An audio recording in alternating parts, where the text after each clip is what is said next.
everyone. Kung hindi niyo pa po nababate ang ating mga kapatid, feel free to do so po before we start our opening prayer.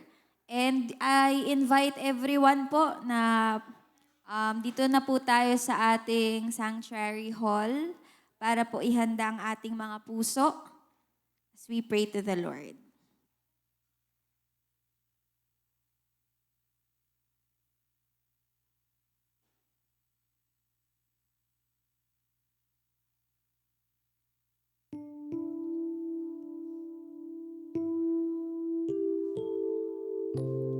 Ayun, everyone po, punta na po tayo dito sa ating altar.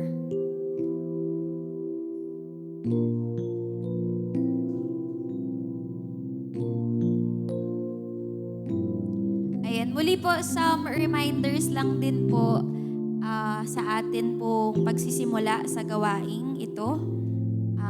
Be mindful lang po, no, to be focused and quiet po sa atin pong pananalangin sa Panginoon. Make sure po na hindi po tayo makakadisturbo ng ating mga katabi.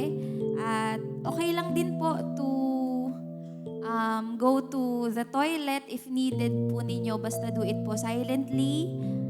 Malaya po kayong makalakad po as we proceed po sa ating opening prayer and praise and worship.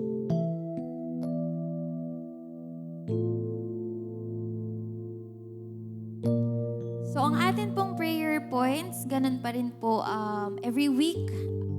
Patuloy po nating pinapanalangin ang ating pong church and leaders, our family, and of course, protection and revival of the Philippines. If you have your personal prayers po, malaya rin po kayong makapanalangin of course sa ating Panginoon as we do it together. So ngayon po ay maglalaan po tayo, 2 minutes lang po, no, para po sa ating silent prayer for these prayer points as well as our personal prayer requests to the Lord.